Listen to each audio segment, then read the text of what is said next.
The Nostalgia Critic is missing, presumed fucking terrified. However, he did leave one extra video for you this week. Hello, I'm the Nostalgia Critic. I remember it so you don't have to. And welcome to another installment of What You Never Knew.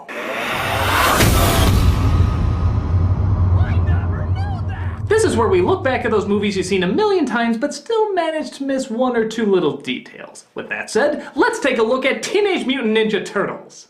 No, not that shit. I'm talking about the real Ninja Turtles. Called the real Ninja Turtles because they're really fucking there. The original cinematic best-looking Ninja Turtles from the 90s. And not when they looked like Sesame Street or ran their faces into a wall. We all love this corny nonsense from our past, but how much do we really know about it? What was going on in plain sight that you never noticed before? They're not behind-the-scenes facts or nitpicking plot holes, they're just the kick-ass little moments you never realized were making the movie even more kick-ass. Let's not waste any time, let's take a look at the original Teenage Mutant Ninja Turtles movie.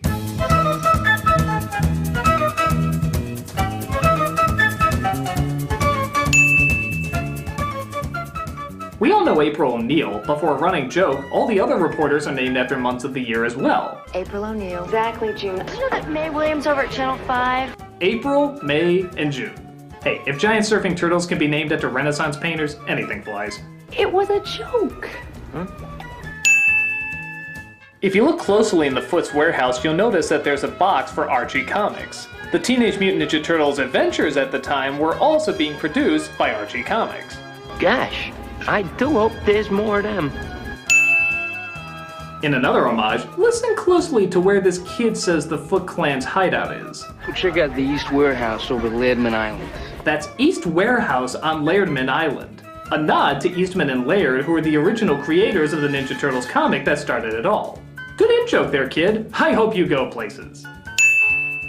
This kid went places. He's Sam Rockwell.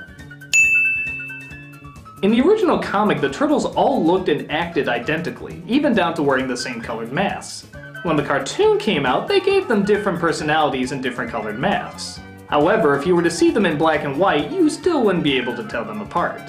That's why in the film, they all have unique facial and body structures. Leonardo, for example, is the thinnest, tallest, and most even balanced.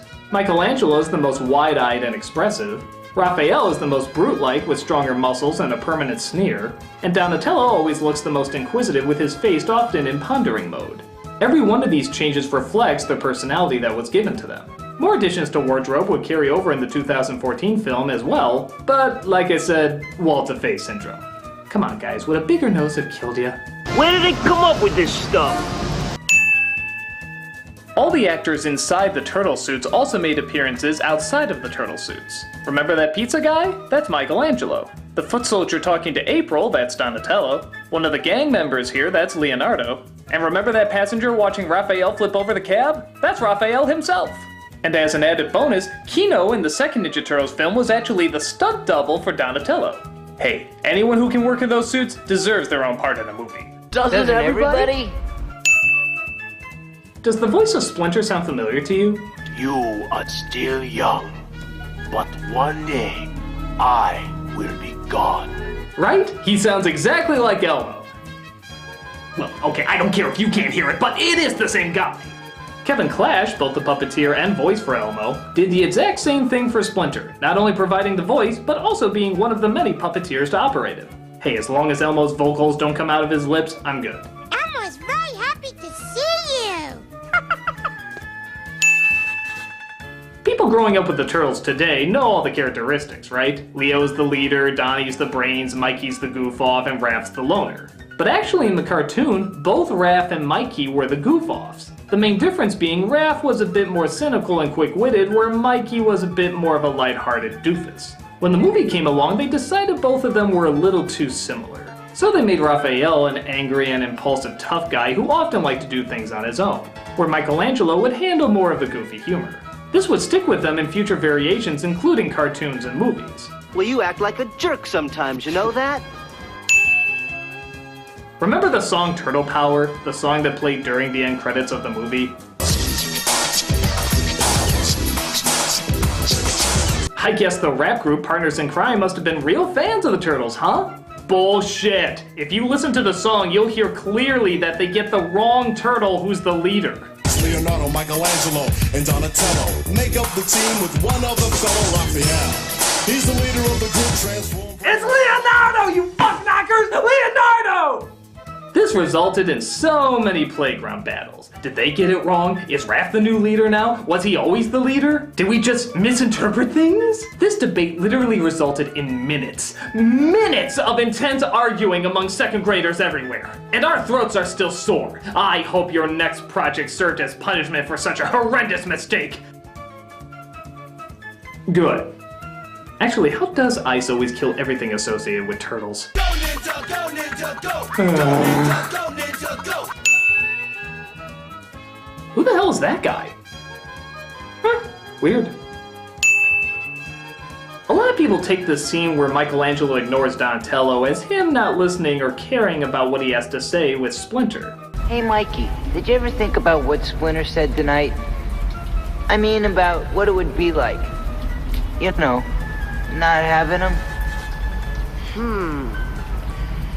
Time's up. $3 off. But there is another way to look at this. You ever notice later how Michelangelo is the one crying the hardest when they communicate with their lost master? It's totally possible that instead of ignoring Donatello, he could just be in denial. Like the idea of him being gone is so painful he'd rather not think about it at all. Maybe I'm reading too deep into it, but you never know. Food for thought. Kids.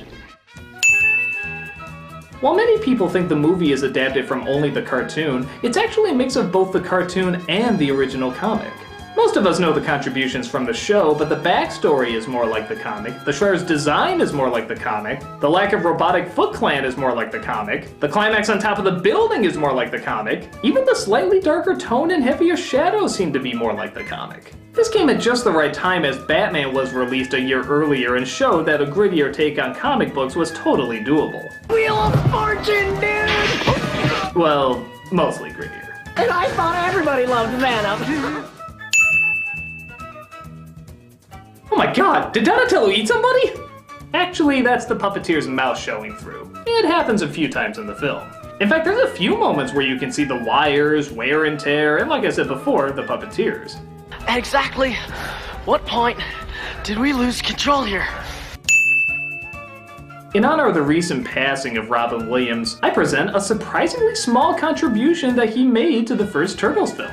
You see, he was filming a movie called Cadillac Man, which he co-starred in with, well, Judith Hoag, who you would later know as April O'Neil.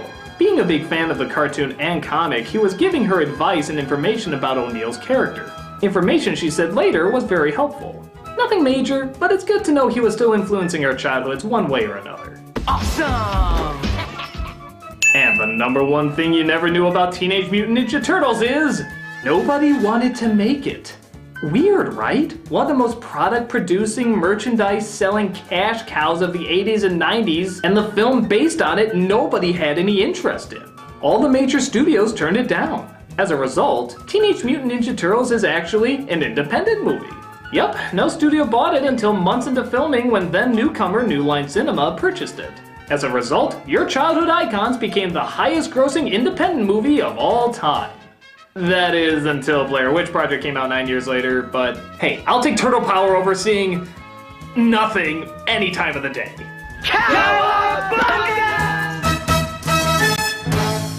Are there any more that you noticed? Are there any more little touches worth talking about? Well, leave them in the comments below and keep talking about a movie that's definitely worth talking about.